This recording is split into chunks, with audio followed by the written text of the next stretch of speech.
Rate of a reaction हमारे पास देखो क्या होता है। रेट का मतलब जैसे आप फिजिक्स में पढ़ते हो ना, स्पीड भी इसको कहते हैं, स्पीड ऑफ अ रिएक्शन। मतलब कौन सा रिएक्शन कितना जल्दी हो रहा है और कितना स्लो हो रहा है, उसको हम कहते हैं rate of a reaction. For example मेरे पास अगर कोई रिएक्शन है, जैसे अभी हमने एग्जाम्पल ली थी मैग्नीशियम और HCl की, ये रिएक्ट होके सॉल्ट एंड वाटर बना रहा है, magnesium chloride, sorry salt and hydrogen gas बना रहा है। अब इस रिएक्शन का रेट हम निकालेंगे कैसे, पहले तो हमें ये पता होना चाहिए। रेट निकालने के लिए जैसे हम लोग क्या कहते हैं फिजिक्स में, डिस्टेंस अपॉन टाइम करते हैं ना, स्पीड निकालने के लिए, या rate of change of distance with respect to time. इसी तरह हम यहाँ पे किसी एक क्वांटिटी का चेंज देख रहे होंगे विद रिस्पेक्ट टू टाइम। मतलब जब भी मैं विद रिस्पेक्ट टू टाइम कोई भी चीज स्टडी करने बैठ जाता हूँ तो उसको हम कहते हैं वो रेट बन गया है। अब फॉर एग्जाम्पल मैंने ये जो रिएक्शन हो रहा है, इसको जिस मैं फ्लास्क के अंदर करवा रहा हूँ, उस फ्लास्क में मैंने HCl डाला हुआ है और मैग्नीशियम डाला हुआ है।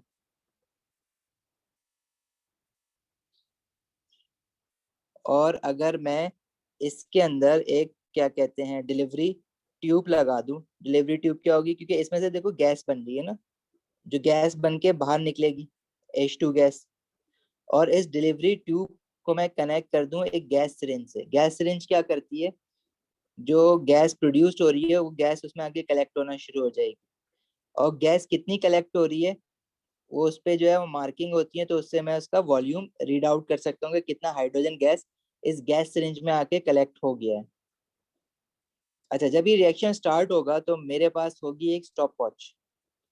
उस स्टॉप वॉच को मैं ऑन कर दूंगा और मैं देखूंगा कि जब तक हाइड्रोजन गैस इसमें आके जमा हो रही है, जब तक ये रिएक्शन चल रहा है, तो ये जो प्लंजर होगा इसका, ये पीछे जाता रहेगा। एक वक्त आएगा ये जाना रुक जाएगा, क्योंकि हाइड्रोजन गैस मजीद जो है वो आना बंद हो जाएगी। तो मैं देखूंगा क्या कि मेरे पास कितना वॉल्यूम ऑफ गैस या वॉल्यूम ऑफ हाइड्रोजन गैस इस गैस रेंज में आ गया है, ट्रैप हो गया है, और कितने टाइम में ये हुआ है। तो कितने टाइम में हमारे पास ये वॉल्यूम ऑफ हाइड्रोजन गैस आया है, तो उसके हिसाब से जो मैं रेट निकालूंगा वो क्या होगा, चेंज इन वॉल्यूम, जितना वॉल्यूम आया है divided by change in time, कितने टाइम में आया है, तो ये इस रिएक्शन का रेट दे देगा। चेंज इन वॉल्यूम जैसे फिजिक्स में करते हो ना, change in distance upon change in time, यहाँ पे change in volume upon change in time हो गया। इसका यूनिट क्या बनेगा, वॉल्यूम का यूनिट होता है जैसे सेंटीमीटर क्यूब, और टाइम का होता है सेकंड, तो इसका ओवरऑल यूनिट क्या हो जाएगा, सेंटीमीटर क्यूब पर सेकंड। तो ये जितना भी वॉल्यूम आएगा, फॉर एग्जांपल मैं कहूँ कि वॉल्यूम आया है 50 सेंटीमीटर क्यूब, और 50 सेंटीमीटर क्यूब जो है वो 10 सेकेंड्स में कलेक्ट हुआ है, तो हमारे पास जो रेट हो जाएगा वो कितना हो जाएगा, 5 सेंटीमीटर क्यूब पर सेकेंड। अब मैं यही रिएक्शन अगर रिपीट कराऊं और उसमें चेंज क्या करूं, जैसे यहाँ पे जो मैंने HCl लिया था, फॉर एग्जाम्पल उसकी जो कंसंट्रेशन थी वो थी 0.1 मोल पर डेसीमीटर क्यूब। लेकिन इस रिएक्शन को जब मैं दोबारा करा रहा हूँ तो मैं जो HCl की कंसंट्रेशन ले रहा हूँ वो 0.2 मोल पर डेसीमीटर क्यूब ले रहा हूँ। तो देखो कंसंट्रेशन ऑफ HCl मैंने इंक्रीज करा है। इंक्रीज करने से क्या होगा कि ज्यादा रिएक्टेंट होंगे कम वॉल्यूम में, तो वो ज्यादा रिएक्ट करेंगे, जल्दी जल्दी रिएक्ट करेंगे। मतलब पहले अगर फॉर एग्जांपल 10 मॉलिक्यूल्स रिएक्ट कर रहे थे तो अब 20 मॉलिक्यूल्स HCl के रिएक्ट करेंगे, तो उसी टाइम में ज्यादा गैस प्रोड्यूस्ड होगा क्योंकि ज्यादा पार्टिकल्स रिएक्ट कर रहे हैं। तो हम कहेंगे कि रेट इंक्रीज हो गया है, और उसकी वैल्यूज कुछ इस तरह से आ जाएंगी। For example volume of hydrogen gas मैं कह रहा हूँ कि वो आ गया है 100 सेंटीमीटर क्यूब 10 सेकेंड्स के अंदर ही। तो जो मेरा रेट हो गया वो हो गया 10 सेंटीमीटर क्यूब पर सेकेंड। तो मैं क्या बोलूंगा कि मेरा स्पीड ऑफ अ रिएक्शन या रेट ऑफ अ रिएक्शन क्या हो गया है, इंक्रीज हो गया है। मतलब ड्यूरिंग अ रिएक्शन कुछ फैक्टर्स ऐसे हैं जो कि रेट ऑफ अ रिएक्शन को फास्ट भी कर सकते हैं, स्लो भी कर सकते हैं। अब जाहिर है अगर मैं कोई रिएक्शन करवा रहा हूँ तो ज्यादातर तो हमारी कोशिश होती है कि वो जल्द से जल्द हो जाए, लेकिन अगर मुझे कोई रिएक्शन स्लो करवाना है या ज्यादा फास्ट करवाना है तो कुछ ऐसे पर्टिकुलर फैक्टर्स होंगे जिनको मैं चेंज करने से अपना रेट ऑफ अ रिएक्शन बढ़ा भी सकता हूँ और कम भी कर सकता हूँ। और ये बहुत मैटर करता है मेरे लिए जब मैं रिएक्शन कराता हूँ कि कौन सा रिएक्शन जल्दी हो रहा है, कौन सा रिएक्शन स्लो हो रहा है। अगर कोई रिएक्शन बहुत ज्यादा स्लो हो रहा है और अगर मुझे उसको जल्दी करवाना है, फास्ट करवाना है, तो मेरे पास कुछ ऐसे फैक्टर्स है जिससे मैं रेट ऑफ रिएक्शन फास्ट करवा सकता हूँ। लेकिन पहले हमें ये तो पता होना चाहिए कि रेट ऑफ रिएक्शन होता क्या है और वो कैलकुलेट कैसे करते हैं। तो ये सारी चीजें अभी हमने डिस्कस करी। और हम कुछ एग्जांपल्स देते हैं रिएक्शंस की जिसके रेट ऑफ रिएक्शन हम मेजर कर सकते हैं और कैसे मेजर करेंगे, ये सारी चीजें थोड़ी सी अभी और देख लेते हैं।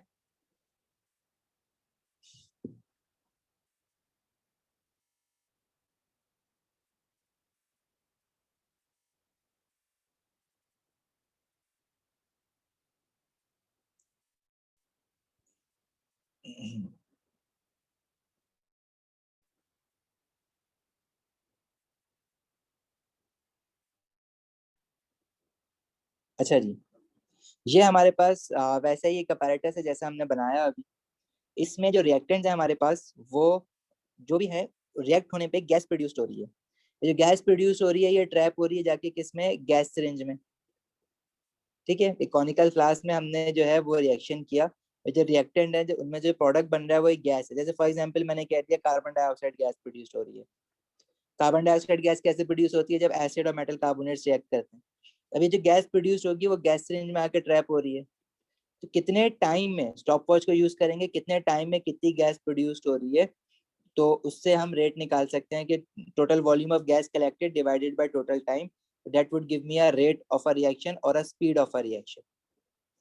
अच्छा, अब अगर आप लोगों ने मैथ्स में देखा है कि अगर कोई चीज चेंज हो रही है विद रिस्पेक्ट टू टाइम तो उसका हम ग्राफ भी बना सकते हैं। जैसे अगर फिजिक्स में आप लोगों ने देखा होगा distance with respect to time change हो रहा है तो उसका भी ग्राफ बना सकते हो कि एक सेकंड में कितना डिस्टेंस चेंज हो रहा है, उसके हिसाब से ग्राफ बना लो। सिमिलरली इस तरह यहाँ पे हम लोग इसका भी ग्राफ प्लॉट कर सकते हैं। फॉर एग्जाम्पल मैं अगर एक्स एक्सिस पे टाइम ले लूँ और मैं बोलूँ कि हर, या टाइम मिनट्स में ले लेते हैं इस बार, या हर 5 मिनट बाद कितना वॉल्यूम कलेक्ट हो रहा है, तो 10 मिनट बाद कितना हो जाएगा, 15 मिनट बाद कितना हो जाएगा, 20 मिनट बाद कितना हो जाएगा, 25 मिनट बाद कितना हो जाएगा और 30 मिनट बाद कितना वॉल्यूम कलेक्ट हो जाएगा। और वाई एक्सिस पे हम लेंगे कि वॉल्यूम कितना कलेक्ट हो रहा है किसी भी गैस का। तो उसका जब हम ग्राफ बनाते हैं तो एक्स एक्सिस पे हमने क्या लिया हुआ है, टाइम इन मिनट्स, और वाई एक्सिस पे हमने क्या लिया हुआ है, volume of gas collected in centimetre cube. तो जब भी कोई भी रिएक्शन प्रोसीड होता है तो उसका जो ग्राफ बनता है, उसका जो शेप बनेगा वो हमेशा ऐसे बनता है, लाइक दिस।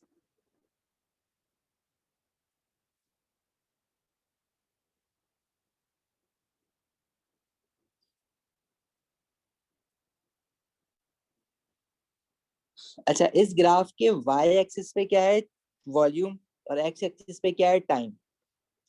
ग्राफ का ग्रेडियंट आप लोगों को निकालना आता है, मैथ्स में भी सीखा होगा, फिजिक्स में भी सीखा होगा। ग्रेडियंट कैसे निकालते हैं, चेंज इन वाई एक्सिस, मतलब वो क्वांटिटी जो वाई एक्सिस पे हो, divided by change in x axis, वो क्वांटिटी जो एक्स एक्सिस पे हो। तो इस पर्टिकुलर ग्राफ में वाई एक्सिस पे जो क्वांटिटी है वो है वॉल्यूम, तो मैं यहाँ पे लिखूंगा चेंज इन वॉल्यूम। ये जो मैं ट्रायंगल बना रहा हूँ इसका मतलब होता है चेंज, डेल जिसको कहते हैं। तो जिसमें चेंज इन वॉल्यूम, और एक्स एक्सिस पे क्या क्वांटिटी है, चेंज इन टाइम। तो change in volume upon change in time जो बन गया हमारा, वो बन गया रेट। मतलब इस ग्राफ का अगर मैं ग्रेडियंट निकालूं किसी भी पॉइंट पे तो वो उसका रेट ऑफ अ रिएक्शन देगा। अच्छा, जैसे जैसे रिएक्शन प्रोसीड हो रहा है, आगे बढ़ रहा है, रिएक्शन आगे बढ़ने का क्या मतलब है कि वो डिस्टेंस तो ट्रेवल नहीं कर रहा, वो तो फिजिक्स में होता है ना डिस्टेंस ट्रेवल करना। रिएक्शन प्रोसीड होने का मतलब क्या है कि रिएक्टेंट्स जो है वो खत्म होते जा रहे हैं और वो प्रोडक्ट्स में कन्वर्ट होते जा रहे हैं मतलब रिएक्टेंट्स कम होते जाएंगे और प्रोडक्ट बढ़ता जाएगा। तो जैसे जैसे रिएक्टेंट्स कम होते जाएंगे, तो पहले बहुत ज्यादा रिएक्टेंट थे, फॉर एग्जाम्पल मैं कह रहा हूँ 100 रिएक्टेंट थे, तो जो है 1 मिनट में 20 प्रोडक्ट बन रहा था। अब रिएक्टेंट कम होके 60 हो गए, तो 60 हो गए हैं तो 1 मिनट में अब जो है वो 4 प्रोडक्ट के मॉलिक्यूल बन रहे हैं। तो रेट ऑफ रिएक्शन इसलिए कम हो रहा है क्योंकि पहले रिएक्टेंट ज्यादा थे, वो ज्यादा कन्वर्ट हो रहे थे प्रोडक्ट के अंदर। तो जैसे जैसे रिएक्शन आगे बढ़ेगा, as the concentration of reactant decreases, rate of reaction will decrease. तो ये जो ग्राफ है इसका ग्रेडियंट अगर मैं देखूं ना किसी भी पॉइंट पे, तो इसका जो ग्रेडियंट है ना वो डिक्रीजिंग ग्रेडियंट है। अगर ये तो अगर स्ट्रेट लाइन होती है तो आप लोगों को पता है कि उसका ग्रेडियंट कांस्टेंट होता है। लेकिन अगर कोई कर्व बना हुआ है, जैसे कि ये वाला कर्व यहाँ पे मैंने बनाया हुआ है, तो इसका ग्रेडियंट देखो डिक्रीजिंग ग्रेडियंट है, क्योंकि अगर मैं इसके हर पॉइंट पे टेंजेंट बनाऊं तो वो टेंजेंट देखो पहले मोर स्टीपर थे, फिर वो लेस स्टीपर होते जा रहे हैं। लेस स्टीपर टेंजेंट जितना ज्यादा लेस स्टीपर होगा, मतलब एक लाइन है जो मोर स्टीपेस्ट है और एक ग्रीन वाली लाइन है जो लेस स्टीपर है, तो ग्रेडियंट किसका ज्यादा होगा? ग्रेड वाली लाइन का, ग्रेटर ग्रेडियंट। रीजन क्योंकि मोर स्टीपर है। तो जैसे इस ग्राफ को अगर मैं देखूं तो क्या होगा इसमें कि इसका ग्रेडियंट डिक्रीज हो रहा है। ग्रेडियंट डिक्रीज होना हमें ये शो कर रहा है कि इसका rate of a reaction decrease हो रहा है एज अ रिएक्शन प्रोग्रेसेस, मतलब as a reaction proceeds rate of a reaction is decreasing. और एक वक्त आया है जहां पे लाइन बिल्कुल हॉरिजॉन्टल हो गई है, और जब लाइन हॉरिजॉन्टल हो जाती है तो ग्रेडियंट हमारे पास हो जाता है जीरो। ग्रेडियंट जीरो होने का मतलब क्या है कि रेट जो है वो हमारा हो गया है जीरो। और जब रेट जीरो हो गया तो उसका क्या मतलब है कि रिएक्शन खत्म हो गया है, स्टॉप हो गया है, रुक गया है, कंप्लीट हो गया है। रिएक्शन हैज स्टॉप्ड या कंप्लीटेड, क्योंकि कंप्लीट होके स्टॉप हो जाएगा ना वो। तो जब बिल्कुल हॉरिजॉन्टल लाइन आ गई है तो वो क्या शो करेगी? Reaction has stopped.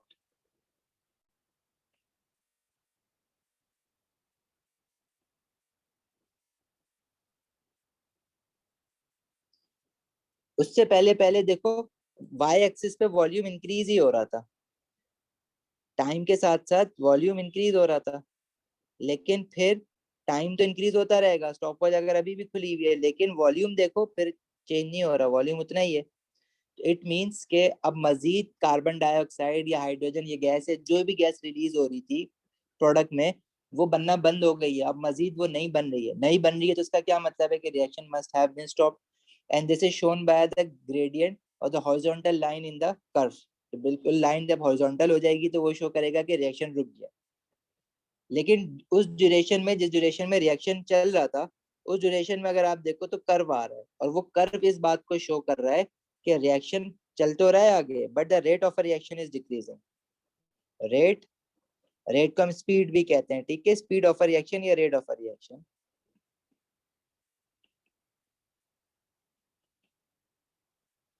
Reaction is decreasing.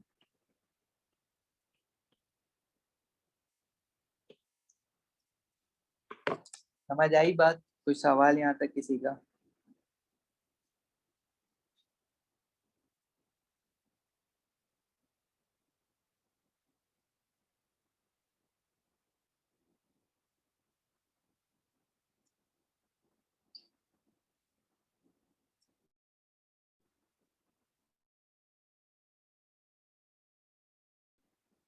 अच्छा जी, तो ये ग्राफ जो है ना मैं ये शो कर रहा है। अब अगर मुझे रेट ऑफ रिएक्शन निकालना है तो पहला वाला मैंने जो मेथड देखा ना वो क्या है? Collecting volume of a gas. अब जरूरी नहीं है कि हम गैस का ही वॉल्यूम कलेक्ट करके रेट ऑफ रिएक्शन निकालें। फॉर एग्जांपल इसी एक्सपेरिमेंट का मैं एक तरीके से और रेट ऑफ रिएक्शन निकाल सकता हूँ, bye by calculating change in mass. We can also calculate rate of a reaction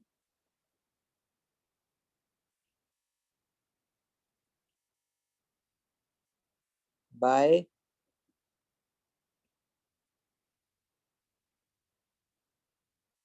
calculating change in mass.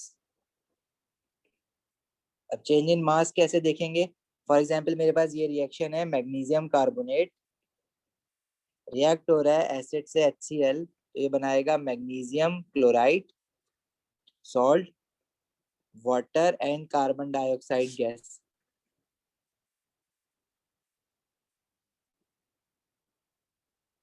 देखो मैंने जिस रिएक्शन वेसल में या जिस कॉनिकल फ्लास्क में इस रिएक्शन को करना है ना, उस फ्लास्क को मैंने रख दिया एक मास बैलेंस के ऊपर। मास बैलेंस क्या है? जो कि मास मेजर करता है।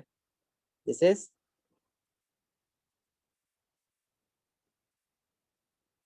Mass balance. और इस फ्लास्क में अब गैस सिलेंडर नहीं लगाई है मैंने, इसमें कंटेंट डाला अपना, जो कि मेरा क्या है, HCl प्लस मैग्नीशियम कार्बोनेट। तो उसका ऑब्वियसली कुछ मास होगा, इस मास बैलेंस पे रीडिंग आ जाएगी। फिर जब कार्बन डाइऑक्साइड गैस प्रोड्यूस्ड होगी इसमें से, वो बाहर निकलेगी। तो जब कार्बन डाइऑक्साइड गैस बाहर निकलेगी तो इसका जो टोटल मास है वो डिक्रीज होना शुरू होगा। मतलब पहले मास ज्यादा होगा, जैसे जैसे गैस बाहर निकलना शुरू होगी तो मास डिक्रीज होना शुरू हो जाएगा।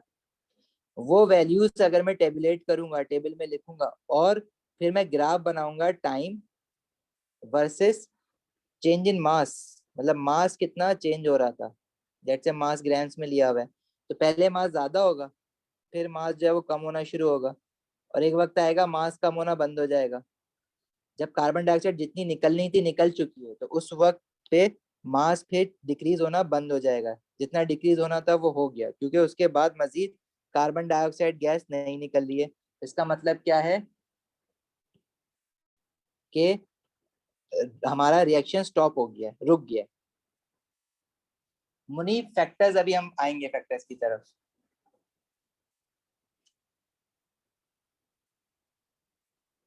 तो एक्स एक्सिस पे हमने ले लिया टाइम, वाई एक्सिस पे हमने ले लिया मास। अच्छा जी, तो इस तरह से भी रेट निकाल सकते हैं। तो इसमें अगर हम रेट निकालेंगे तो फिर मेरा फॉर्मूला क्या बनेगा? देखो टाइम तो आएगा, डिनोमिनेटर में चेंज इन टाइम। रेट जो है, रेट का वर्ड बगैर टाइम के इनकम्प्लीट है साइंस में। तो चेंज इन टाइम तो होगा, लेकिन न्यूमरेटर में इस वक्त मैं वॉल्यूम तो नहीं कलेक्ट कर रहा हूँ ना, तो मुझे क्या पता वॉल्यूम कितना है। मैं basically change in mass calculate कर रहा हूँ कि पहले मास जैसे फॉर एग्जांपल 500 ग्राम था, फिर मास जो है वो 482 ग्राम्स हो गया। इस तरह से कम होता गया, कम होता गया, क्योंकि कार्बन डाइऑक्साइड गैस निकल रही है। मैं बेसिकली चेंज इन मास ले रहा हूँ ना, तो न्यूमरेटर में मैं चेंज इन मास रखूंगा। तो ऐसे भी रेट निकाल सकते हो। मास का यूनिट अगर मैं ग्राम्स ले रहा हूँ, तो टाइम का सेकंड है, तो इसका यूनिट क्या बन जाएगा? ग्राम पर सेकंड। मतलब जो रेट ऑफ अ रिएक्शन में निकाल रहा हूँ उसका मेरे पास यूनिट जो है वो चेंज होता जाएगा। वो डिपेंड करता है किस चीज पे? वो डिपेंड करता है हमारा कि हम न्यूमरेटर में कौन सी क्वांटिटी का चेंज कैलकुलेट कर रहे हैं। अगर मैं वॉल्यूम को कैलकुलेट कर रहा था तो change in volume upon time हो जाएगा। अगर मैं मास कैलकुलेट कर रहा हूँ तो change in mass upon time हो जाएगा। सही है। अच्छा जी, अब इस एक्सपेरिमेंट को करने के लिए थोड़े से हमें ना एक काम ये करना पड़ेगा कि जो कॉनिकल फ्लास्क की नेक है या जो उसका माउथ है, यहाँ पे ना हम कॉटन वूल लगा देते हैं। वो कॉटन वूल इसलिए लगाते हैं कि जब कार्बन डाइऑक्साइड गैस निकलती है तो हमें पता है वो एफर्वेसेंस बनाती है, मतलब फोम बनाती है। और वो कुछ जैसे आप कोक की बोतल क्या कहते हैं, हिला के अगर आप खोलो तो वो देखो ना, वो पूरा सोल्यूशन को बाहर लेके आ जाती है। तो अगर हमारे पास वो इसमें से सोल्यूशन बाहर आ जाएगा तो चेंज इन मास सिर्फ कार्बन डाइऑक्साइड के निकलने की वजह से नहीं होगा, वो सोल्यूशन के निकलने की वजह से होगा। वो हमें नहीं चाहिए, हमें सिर्फ कार्बन डाइऑक्साइड की बाहर निकलने की वजह से डिक्रीज इन मास कितना आया सिर्फ वो कैलकुलेट करना है। तो मैं कॉटन वूल लगाने से फायदा ये होगा कि जो कार्बन डाइऑक्साइड गैस है वो तो कॉटन वूल से पास हो जाएगी, लेकिन अगर इन केस कोई सोल्यूशन उड़ के इसके साथ आया है यहाँ पे, तो वो कॉटन वूल में एब्जॉर्ब हो जाएगा, वो बाहर नहीं जाएगा। और वो बाहर नहीं जा रहा तो अल्टीमेटली मास तो उसका वहीं पे ही है ना, फ्लास्क के अंदर ही है। तो सोल्यूशन का है तो वो फ्लास्क में ही ना, बाहर नहीं गया, सिर्फ कार्बन डाइऑक्साइड गैस बाहर गई है। तो इसलिए हम ना अक्सर वो क्वेश्चन में पूछते हैं कि why we use cotton wool. We use cotton wool to prevent any solution और एनी लिक्विड फ्रॉम एग्जिटिंग और flowing out of the conical flask और splashing out of the conical flask. The word is splashing. उड़ के बाहर जा सकते हैं ना वो छींटों के साथ। तो इसी तरह भी हम लोग रेट ऑफ रिएक्शन कैलकुलेट कर सकते हैं। और भी चीजें रेट ऑफ रिएक्शन कैलकुलेट करने के लिए, फॉर एग्जांपल अगर कोई रिएक्शन हो रहा है और उसमें कोई पीएच चेंज हो रहा है या उसका कलर चेंज हो रहा है विद रिस्पेक्ट टू टाइम, तो वैसे भी कर सकते हैं। लेकिन हम लोग जो मोस्टली फोकस करेंगे वो करेंगे कंसेंट्रेशन पे, change in change in volume पे और चेंज इन मास पे, मतलब वॉल्यूम कलेक्ट करके और मास कलेक्ट करके। अब मास का जो इन्होंने अपैरेटस हमने यहाँ पे बनाया हुआ है ये भी वैसा ही है। इसमें देखो ऊपर एक कॉटन वूल लगाया हुआ है प्लग करने के लिए, ताकि कुछ स्प्लैशिंग ना हो लिक्विड की। गैस प्रोड्यूस हो रही है, और जो गैस प्रोड्यूस हो रही है उसकी बिहाफ पे ग्राफ बना है हमारा ना, वो ऐसा बना है।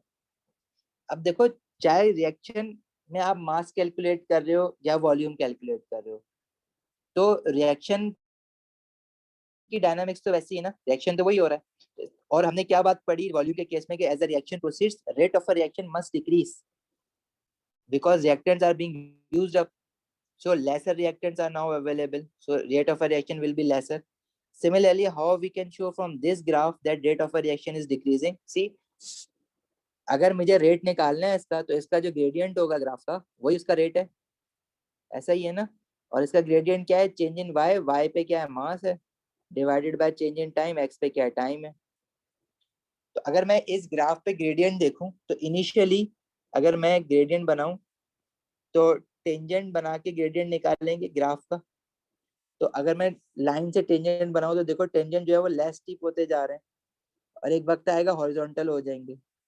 तो टेंजेंट लेस स्टीप होने का मतलब क्या है? कि ग्रेडियंट डिक्रीज हो रहा है, क्योंकि ग्रेडियंट जो है वो, ग्रेडियंट जैसे 1 है, ये ग्रेडियंट 2 है, तो हमें पता है कि ग्रेडियंट 2 जो है वो स्मॉलर है। लाइन मतलब लेटती जा रही है, तो ग्रेडियंट कम होता जाता है। ग्रेडियंट कम हो रहा होगा, एक वक्त आएगा ग्रेडियंट जो है वो हॉरिजॉन्टल हो गया। तो हॉरिजॉन्टल ग्रेडियंट का क्या मतलब है? कि zero gradient. Horizontal line has a gradient is equal to zero, it means rate is equal to zero and the reaction must have stopped. Volume collect कर रहे थे, उसके केस में जो हमारे पास ग्राफ बन रहा था वो ऐसा बन रहा था। इसमें भी एक वक्त आ रहा था कि ग्रेडियंट कांस्टेंट है, लेकिन दोनों ग्राफ में कॉमन चीज क्या है? कि as a reaction proceeds gradient is decreasing. दोनों के ग्राफ में ग्रेडियंट जो है ना वो डिक्रीजिंग ग्रेडियंट है, ठीक है। और ये शो करता है कि as a reaction proceeds rate of a reaction decreasing.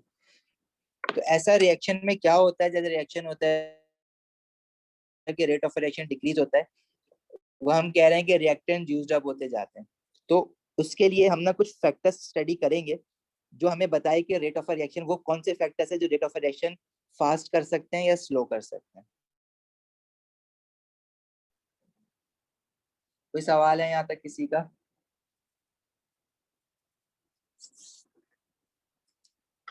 नहीं, चले आगे।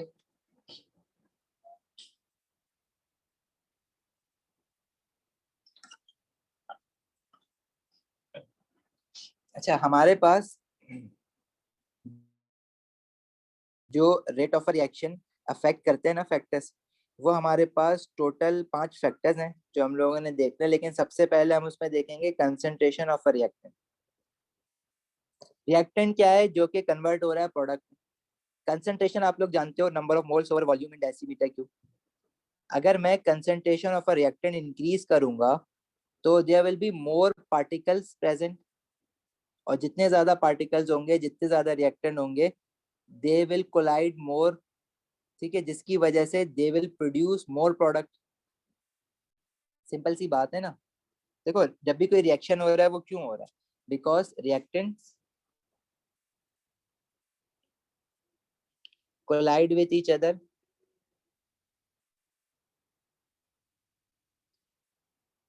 और जब वो एक दूसरे से कोलाइड करते हैं, दे रिएक्ट। और जब वो रिएक्ट करते हैं, तो दे कन्वर्ट इनटू प्रोडक्ट्स। अगर मैं किसी तरह रिएक्टेंट बढ़ा दूं, रिएक्टेंट कैसे बढ़ा सकता हूँ? मैं कंसंट्रेशन बढ़ा दूं। कंसंट्रेशन क्या है? पहले उसी वॉल्यूम में कम मोल्स थे, अब ज्यादा मोल्स हैं, अगर कंसंट्रेशन बढ़ा दिए तो जैसे ही कंसंट्रेशन बढ़ेगी, तो क्या होगा? नंबर ऑफ रिएक्टेंट्स बढ़ जाएंगे, number of particles of reactant will increase, they will collide more. और जब वो ज्यादा कोलाइड कर रहे होंगे, पहले 5 कोलाइड कर रहे थे, अब 10 कोलाइड कर रहे हैं। पहले 5 कोलाइड करके, फॉर एग्जाम्पल 5 रिएक्टेंट कोलाइड करके 2 प्रोडक्ट बना रहे थे, अब अगर 10 रिएक्टेंट कोलाइड कर रहे हैं, तो वो 4 प्रोडक्ट बनाएंगे। तो ज्यादा प्रोडक्ट बन रहे हैं उसी टाइम में, तो रेट ऑफ रिएक्शन बढ़ जाएगा। तो पहला हमारे पास जो फैक्टर है, which it is concentration of reactants. तो अभी ये लाइन से लिखते जाओ, जो एग्जाम में वो पूछता है, factors affecting rate of a reaction. Number 1 is concentration of reactants,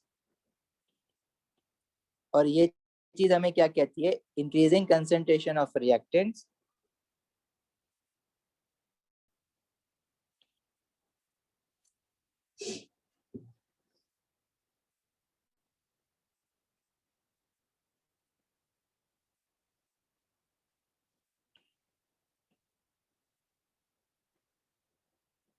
reactant increases rate of a reaction, और रीजन क्या है इस बात का, because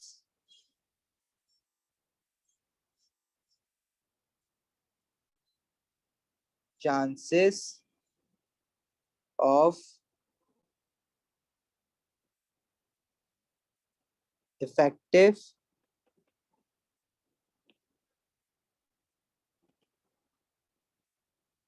collision increases. Increasing concentration of reactants increases rate of a reaction because chances of effective collision increases. देखो effective collisions क्या होती हैं, particles they keep colliding with each other, and the reactants when they collide with each other, so it is not necessary that for every collision the reactant make they will undergo a chemical reaction and will form a product. It is not necessary. तो जरूरी नहीं है कि reactant ने हर reactant ने collide होकर product बनाना ही बनाना है.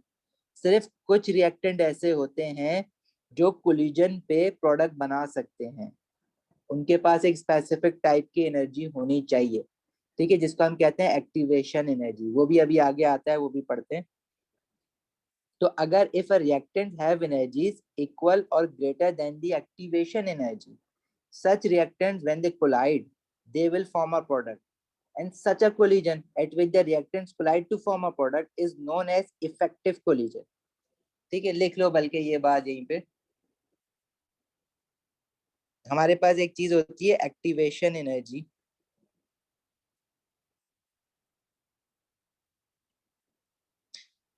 Activation energy basically particles के पास होती है, और it is the minimum energy required to cause a chemical reaction. मतलब not all the reactants can on collision form a product. Only those reactants which have energies equal or greater than the activation energy will collide to form a product. And when they collide, such a collision is known as effective collision. So first of all, what is activation energy? It is the minimum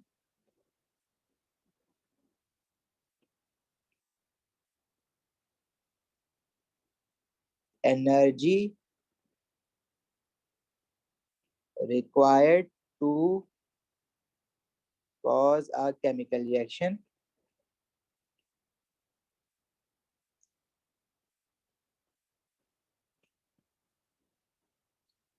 Only those reactants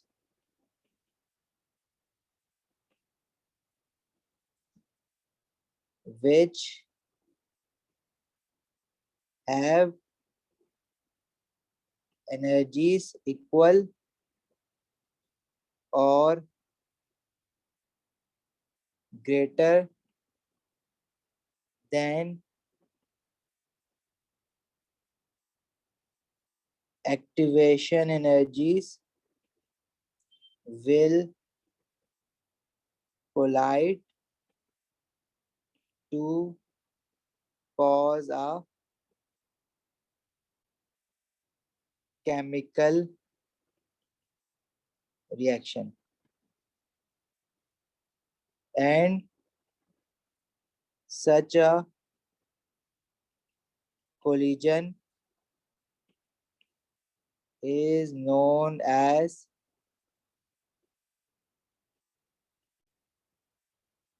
effective collision. सही है, बात समझ आई कि what is activation energy and what is effective collision. तो word effective collision या इसको successful collision भी word तुम लोगों ने शायद सुना हो, इसको सक्सेसफुल कोलिजन भी कहते हैं.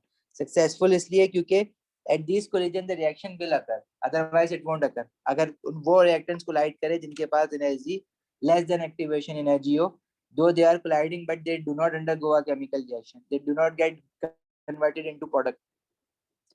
तो ये था हमारे पास एक्टिवेशन एनर्जी या इफेक्टिव कोलिजन।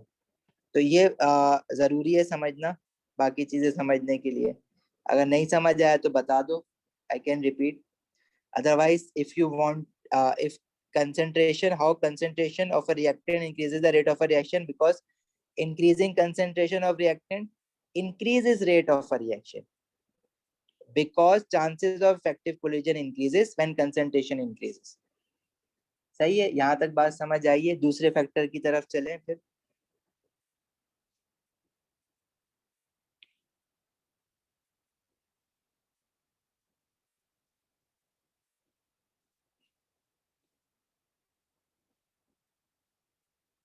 अच्छा जी, दूसरा हमारा फैक्टर है pressure of a gaseous reactants.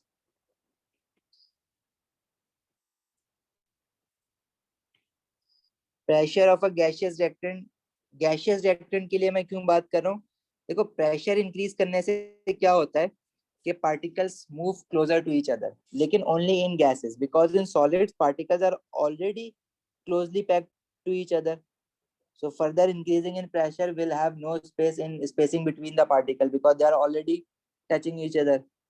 Similarly, liquids में भी particles are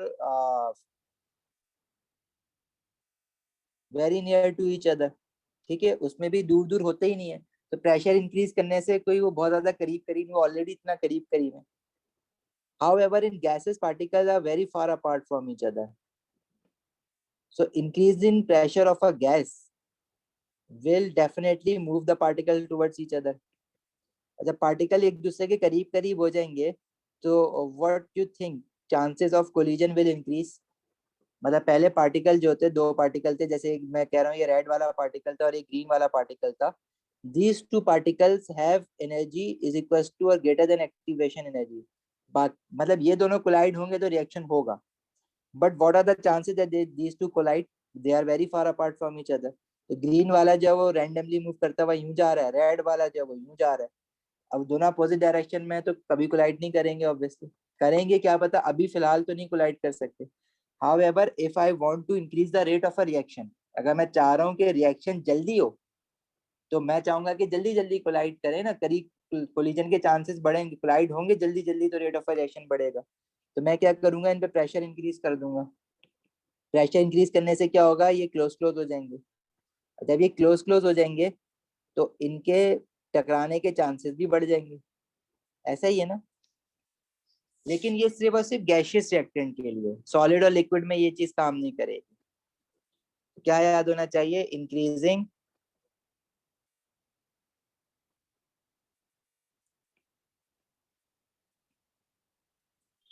pressure of a gaseous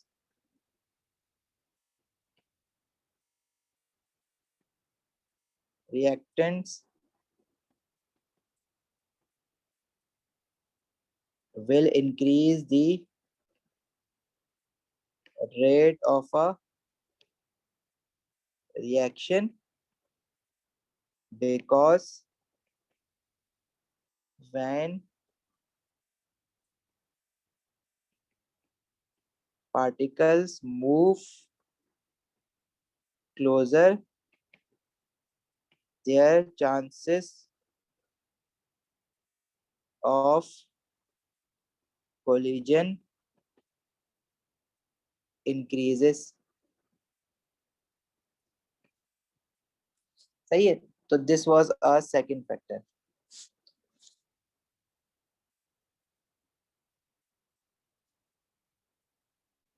समझ आई बात? आगे बढ़े।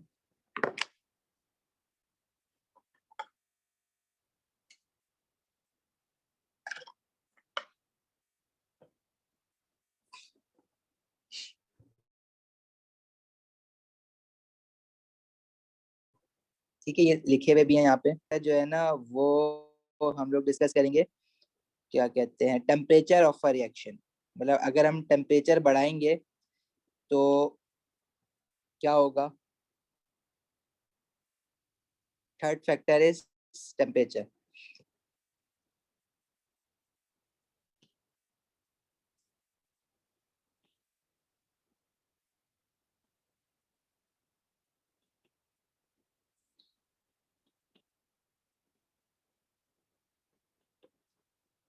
देखो, for particles to react they must have energies equal और greater than the activation energy.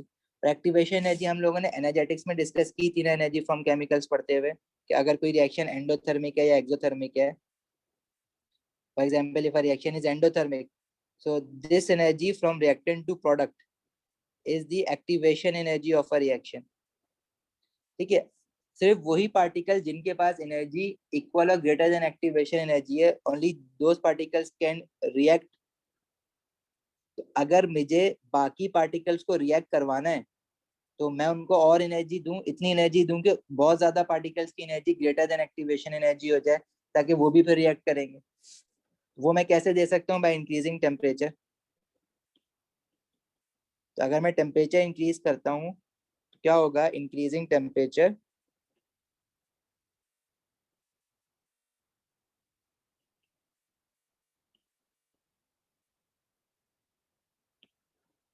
increases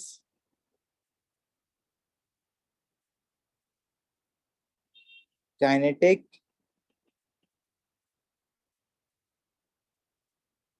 energy of particles, and now more reactant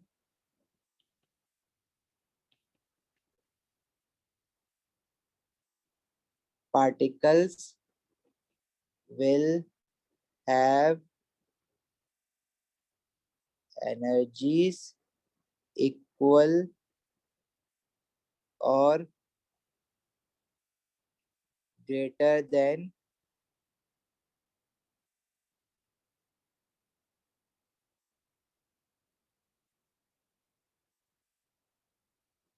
activation energies. So chances of effective collision will increase, hence rate of a reaction. ठीक है.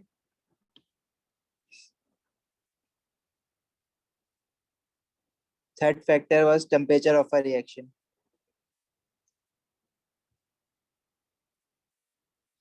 Fourth factor है size of particles, या इसको हम surface area of reactant particles भी कहते हैं. Surface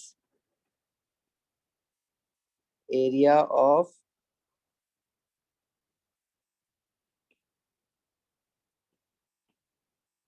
reactant particles.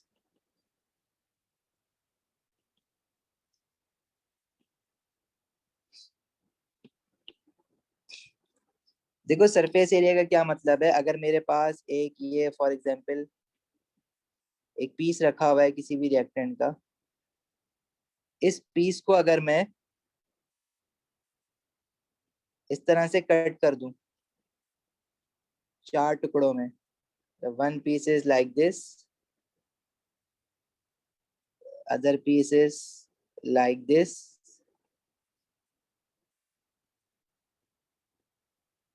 तो ये जो मेरे पास 4 टुकड़ों में ये कन्वर्ट हो गया ना, तो इन 4 पीसेस का जो कंबाइंड सरफेस एरिया है वो ग्रेटर होगा एज कंपेयर टू जब ये पीस जो है वो एक ही टुकड़ा था, तो ये स्मॉलर सरफेस एरिया था.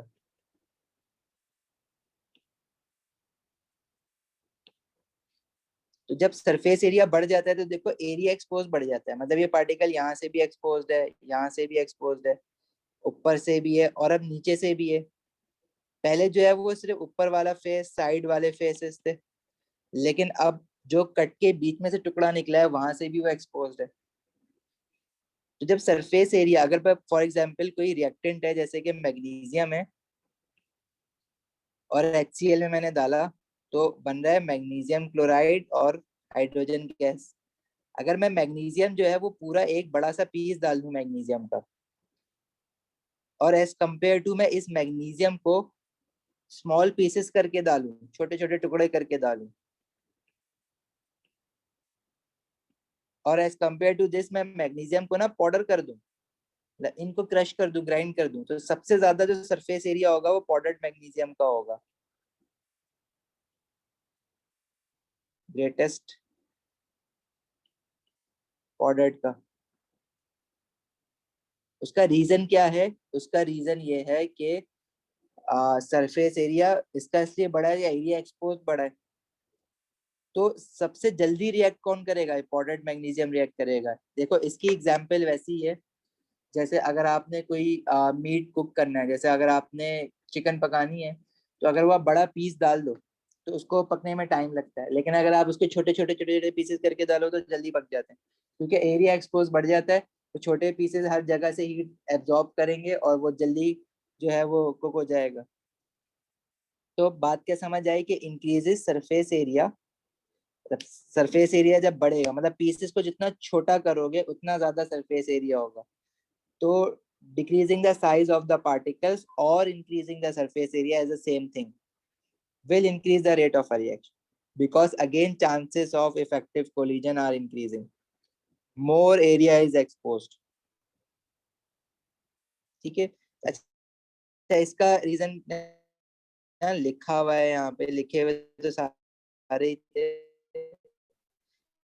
पर थोड़ी थोड़ी वर्डिंग मैंने आसान कर, ये explain भी हुआ है, with a large piece of marble reacts with the acid, the reaction will take more time to complete. However, when the small pieces of marble are reacted with the same volume of acid, the reaction time decreases. Hence, it shows that the particle size and the time are inversely proportional to each other. The collision of the particle causes a reaction. The larger the surface area, the more chances of collision. Larger surface area का मतलब smaller particles.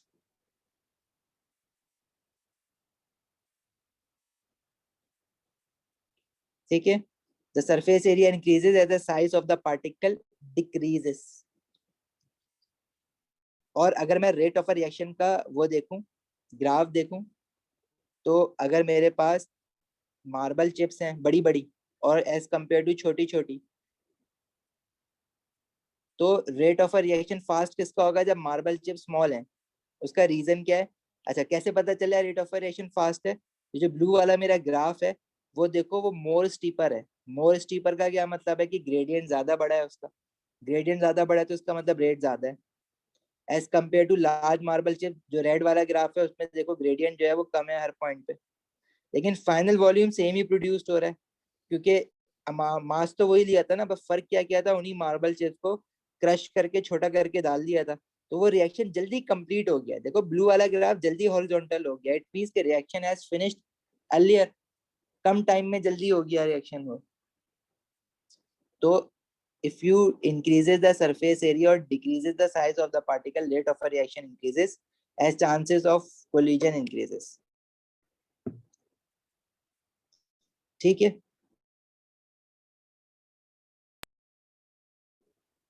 And the last factor is catalyst. यहाँ तक अगर कोई सवाल है तो पूछ लो।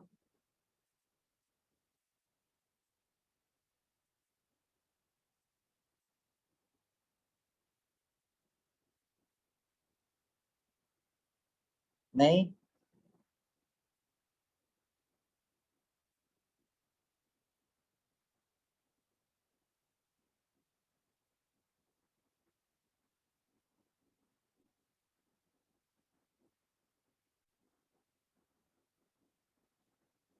ओके देखो कैटलिस्ट का क्या काम है। कैटलिस्ट हमारे पास रेट ऑफ रिएक्शन को फास्ट करने के लिए यूज होता है। और कैसे हमें पता है कि हर रिएक्शन है उसकी एक एक्टिवेशन एनर्जी होती है, चाहे वो एंडोथर्मिक रिएक्शन हो चाहे वो एक्सोथर्मिक रिएक्शन हो।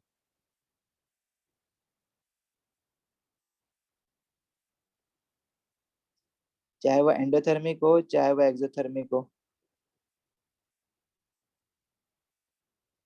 जैसे इसकी एंडोथर्मिक की पहले वाले की एक्टिवेशन एनर्जी ये है और एक्सोथर्मिक की ये है। तो कैटलिस्ट क्या करता है, वो किसी भी केमिकल रिएक्शन की एक्टिवेशन एनर्जी को ही कम कर देता है।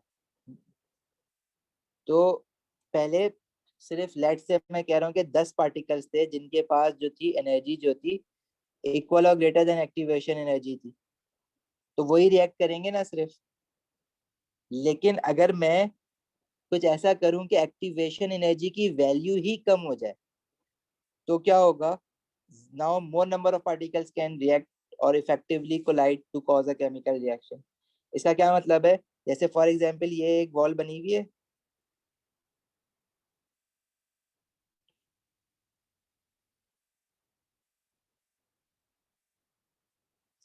इस वॉल पे से गंदी वॉल, इस वॉल पे से लेट से मैं कह रहा हूँ कि यहाँ पे कुछ लोग हैं जो जंप करके जाना चाह रहे हैं। तो लोग जो बहुत छोटे हैं वो तो नहीं जा पाएंगे, लेकिन जो लोग, कुछ लोग लंबे हैं, वो जंप करके चले जाएंगे। रीजन, क्योंकि ये जो बंदे हैं इनके पास जो एनर्जी है वो इक्वल और ग्रेटर देन एक्टिवेशन एनर्जी है। लेकिन अब अगर मैं चाहता हूँ कि ज्यादा लोग जंप करके जाएं उसको, तो मैं क्या करूंगा? या तो मैं इन लोगों को एनर्जी दूं, जैसे टेम्परेचर इंक्रीज कराऊं, या फिर मैं कैटलिस्ट यूज करूं। तो इस केस में मैं कैटलिस्ट यूज कर रहा हूँ। कैटलिस्ट क्या करता है बेसिकली, एक मैं एनालॉजी बता रहा हूँ समझाने के लिए। कैटलिस्ट बेसिकली ये जो वॉल है ना इसका साइज ही छोटा कर देगा। तो अब वो जो छोटे लोग थे, अब वो भी जो है वो जम करके चले जाएंगे। बस कैटलिस्ट ने ये काम करा। ठीक है। तो it decreases the activation energy of a chemical reaction. तो पहले जो है एंड एक्टिवेशन एनर्जी, जब जो ग्रीन वाली एक्टिवेशन एनर्जी है, ये क्या है? Activation energy with catalyst. तो now more particles can effectively react, as now more particle will have energies equal or greater than the active। मतलब एनर्जी नहीं बढ़ाई है पार्टिकल्स की, जो उनका बैरियर था ना रिएक्ट होने के लिए, वो बैरियर कम कर दिया, बेंचमार्क उनका कम कर दिया। तो ग्रीन वाला जो है वो एक्टिवेशन एनर्जी विद कैटलिस्ट है, और रेड वाला जो है वो एक्टिवेशन एनर्जी विदाउट कैटलिस्ट है। और अगर एक्टिवेशन एनर्जी कम होगी तो now more number of particles can react.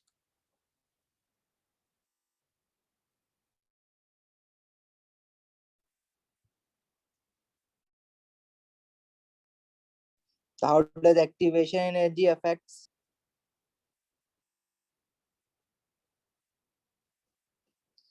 Basically factor जो है वो एक्टिवेशन एनर्जी नहीं है, फैक्टर हमारे पास क्या है? Catalyst.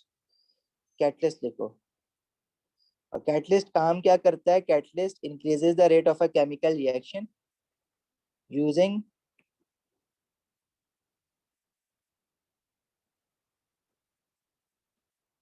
Catalyst increases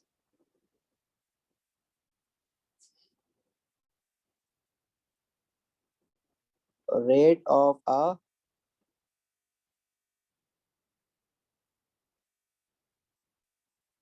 chemical reaction. And how it does that? By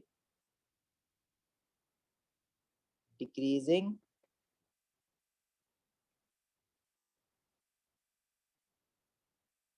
activation energy of a reaction. So now more particles undergo effective collisions। ठीक।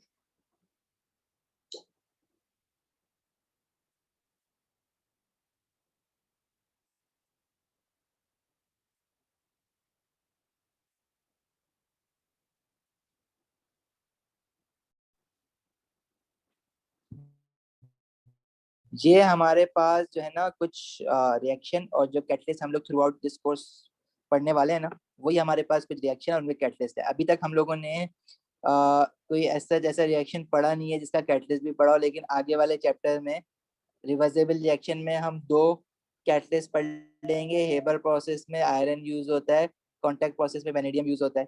Cracking organic chemistry में पढ़ेंगे कि इसमें कौन से कैटलिस्ट यूज होते हैं। मार्जरीन मेकिंग में निकल यूज होता है, ऑर्गेनिक केमिस्ट्री में पढ़ेंगे। कैटालिटिक कन्वर्टर में टाइटेनियम या रोडियम यूज होता है, ईयर एनवायरमेंट में पढ़ेंगे। और फिर ऑर्गेनिक केमिस्ट्री में titanium chloride production of plastic भी ये यहाँ पढ़ लेंगे। तो ये पेज बेशक अभी याद करने की जरूरत नहीं है। दूसरी बात, एंजाइम्स के बारे में थोड़ा सा आइडिया होना चाहिए कि एंजाइम्स क्या होते हैं। Enzymes are basically biological catalyst. जो हमारी बॉडी में जो नेचुरल कैटलिस्ट होते हैं ना, वो एंजाइम्स होते हैं। They are biological catalyst that increases the rate of a reaction in our body, in metabolic reaction जो बॉडी में होते हैं ना। थोड़ा सा रीड आउट कर लेना, लेकिन आपको सिर्फ याद इतना होना चाहिए कि enzymes are biological catalyst that increases the rate of a chemical reaction in our body. और जो एंजाइम्स होते हैं they work at specific range of temperature and pH. मतलब उनका बॉडी का जो ब्लड है, ब्लड में उसका जो टेम्परेचर है, हमारी ह्यूमन बॉडी का जो टेम्परेचर है, normal temperature 37.9 degree Celsius something होता है ना, अराउंड 40। तो उस टेम्परेचर पे एंजाइम्स की जो इफेक्टिविटी होती है वो बेस्ट होती है। मतलब they work best at this temperature, similarly they work best at the pH of 8। तो ये एंजाइम की ऑप्टिमम कंडीशंस कहलाती हैं कि ऑप्टिमम कंडीशंस पे एंजाइम वर्क्स बेस्ट। तो ये थोड़ा सा रीड आउट कर लेना, इतना इंपॉर्टेंट नहीं है बट स्टिल थोड़ा बहुत चीजें पूछ लेता है। और एंजाइम के यूज क्या है, they are used in industries, detergents में यूज होते हैं, सर्फ वगैरह में। और to make meat tender, fungal enzymes are used to make antibiotics such as penicillin. मतलब ये बस याद होना चाहिए, इसकी अंडरस्टैंडिंग जरूरी नहीं है। सिमिलरली हमारे पास ये चीजें मैंने बात की ना कि सरफेस एरिया कम ज्यादा कैसे होता है, कंसंट्रेशन ज्यादा होती है तो particles are greater in the smaller volume, तो चांसेस ऑफ कोलिजन इंक्रीजेस। तो ये सारी एक्सप्लेनेशन जो है ना हम लोग देख चुके हैं, ये एक्टिवेशन एनर्जी वाली बात कर चुके हैं। इसको थोड़ा सा रीड आउट कर लेना अपने टर्म्स में ताकि इजी बात समझ आए। और ये वाला जो ग्राफ है कि कंसंट्रेशन इंक्रीज करने से ग्रेडियंट इंक्रीज हो जाता है, तो ग्राफ के पे क्या फर्क पड़ेगा, इसके हमने बहुत क्वेश्चंस करने हैं। तो नेक्स्ट क्लास में जितने भी ग्राफ्स है ना, ये थोड़े से 2-3 ग्राफ हैं, जरा पढ़ के आ जाना, हम लोग जरा इसको थोड़ा सा डिस्कस करके पास पेपर्स करके ये चैप्टर खत्म करेंगे। कुछ पूछना है तो पूछ सकते हो, वरना जा सकते हो। Thank you so much, best of luck, Allah Hafiz.